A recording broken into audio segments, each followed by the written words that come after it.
नमस्कार, मैं Shiv Kumar Dubey, Shanti Niketan inter college जेवल गाजीपुर से। आज कक्षा 12 हिंदी के काव्य का प्रथम पाठ जो भारतेंदु हरिश्चंद्र के द्वारा रचित है प्रेम माधुरी, उसका आपको हिंदी व्याख्या बताने जा रहे हैं। देखिएगा ज़रा। भारतेंदु हरिश्चंद्र लिखते हैं, एक गोपी के मन की बात को व्यक्त करते हुए कहते हैं कि वह अपने मन के खीज को प्रस्तुत कर रही है। कह रही है क्या कि मार्ग प्रेम को समझे हरिचंद यथारथ होत यथा है, लाभ कछु न पुकारन में बद नाम ही होने की सारी कथा है।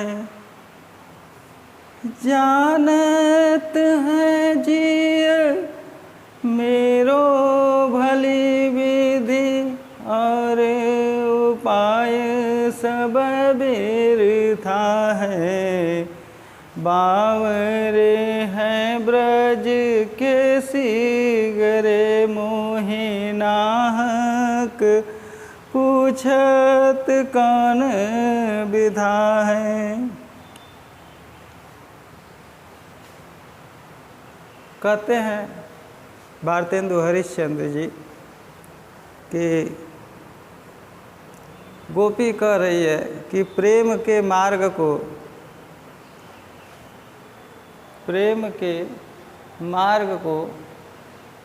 को मने कौन, को मने को, एक कारक चिन्ह है।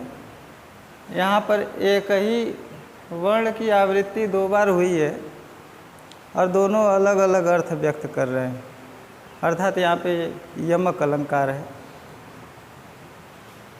कहते हैं कि प्रेम के मार्ग को कौन समझ सकता है, हरिश्चंद्र के अलावा यथारथ ज्यों का त्यों कोई समझ नहीं सकता, और जो जानता है वही प्रेम के सार को समझता है कि प्रेम क्या है। कहती है गोपी कि प्रेम में प्रेमी प्रेमिका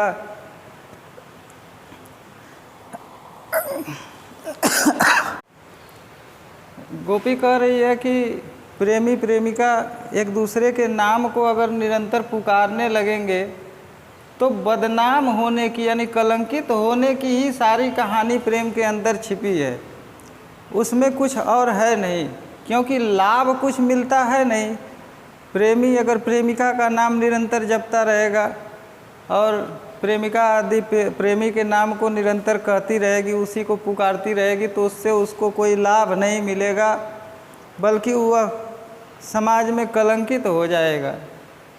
इसलिए कह रही है कि इसमें लाभ कुछ नहीं है, केवल कलंकित होने की सारी कहानी इस प्रेम में छिपी हुई है। और इस बात को मेरा हृदय, जी मने हृदय, मेरो मने मेरा, जानत मने जानता, है मने है, यानी इस बात को मेरा हृदय भली भांति जानता है कि इसके लिए और सभी उपाय बेकार हैं। किसके लिए? कि जो प्रियतम है, जो प्रेमी है, प्रेम अपने प्रेमी से करता है। अगर प्रेमी प्रेमिका एक जगह है या प्रेमी और प्रेम करने वाला एक जगह है, तो वही उसका रोग है, वही उसकी जो है औषधि है। इसके अलावा कोई औषधि या कोई उपचार नहीं है। इस बात को सभी लोग माने सभी ब्रज के वासी बावरे हैं, जो जानते हुए भी पूछते हैं क्या व्यथा है, क्या तकलीफ़ है, जबकि गोपी जो है अपनी सभी मन स्थिति को व्यक्त कर रही है और अंत में खींच उसकी प्रस्तुत हो रही है। अंत की लाइनों में कि बावरे हैं। बावरा माने होता है पागल। ब्रज भाषा गद्य जो ब्रज भाषा है उसमें ब्रज भाषा में ये लिखा गया छंद है, सवैया छंद है। इसका गुण माधुर्य है, लक्षणा शक्ति है और इसमें उपमा अलंकार और रूपक और अनुप्रास अलंकार इसमें जो है इसकी साहित्यिक सौंदर्य हैं। आगे के क्रम में देखते हैं कि एक पति परदेश जा रहा है और उस पति के द्वारा परदेश जाने के समय उसकी पत्नी के बीच में होने वाली वार्ता को इसमें वर्णित किया गया है।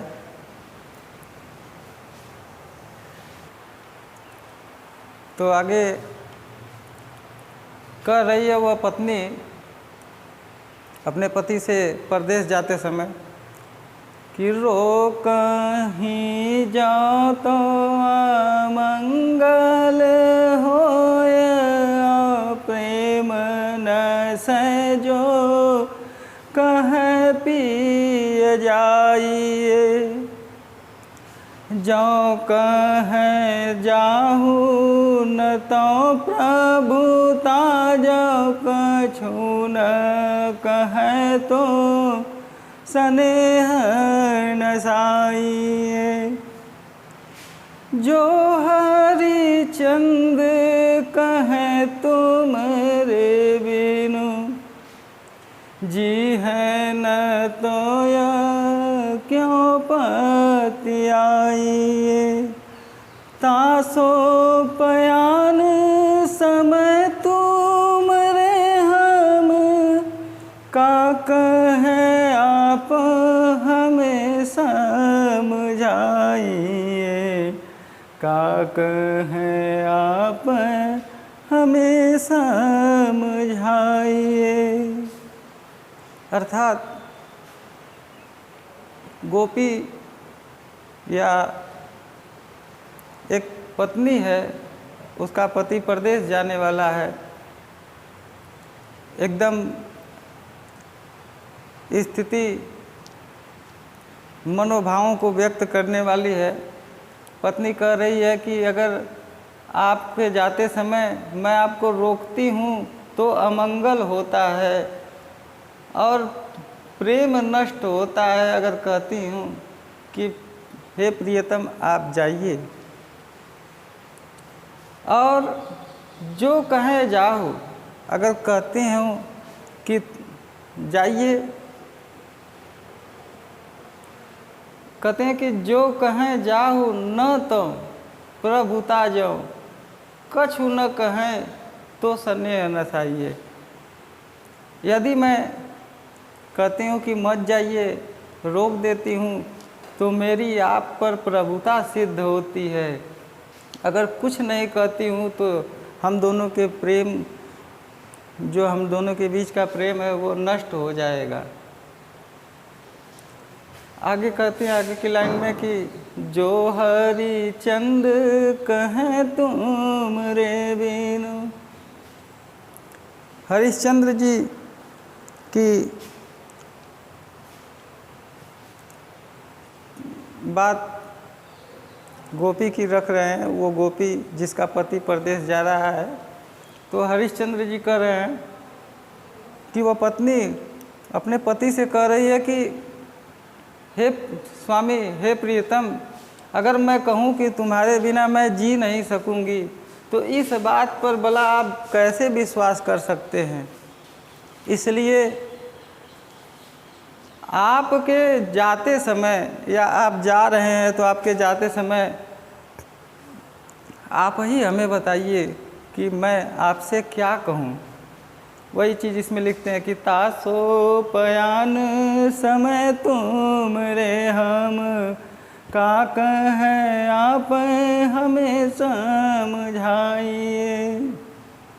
देखिए इसमें काव्यगत सौंदर्य है कि अंतिम पंक्ति में गोपी की जो है भोलापन उसका छलक रहा है कि वह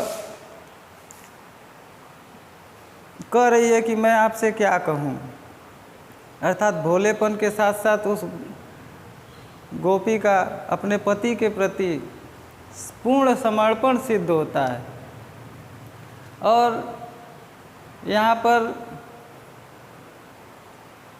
इस पद में जो है अक्षरों को देख करके इसका जो है इस पदों में कौन सा अलंकार है, कौन सा रस है, कौन सा छंद है, इसका आने वाले वीडियो में हम जो है आप लोगों को विवरण प्रस्तुत करेंगे।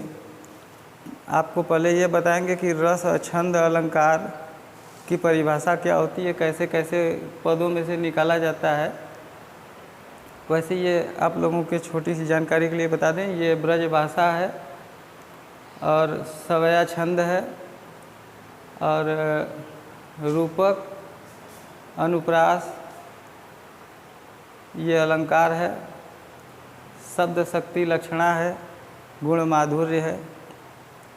और इस पाठ के ये दोनों पदों को आप लोग अपने घर पर जो है गेय पद के रूप में गा करके तैयार भी कर सकते हैं। और इसके अभ्यास के लिए जो जैसे मैंने वीडियो में बताया, जो इसका व्याख्यान बताया, उस वीडियो को रिवाइज कर करके आप देख करके उसको कॉपी पे नोटबुक भी तैयार करिएगा।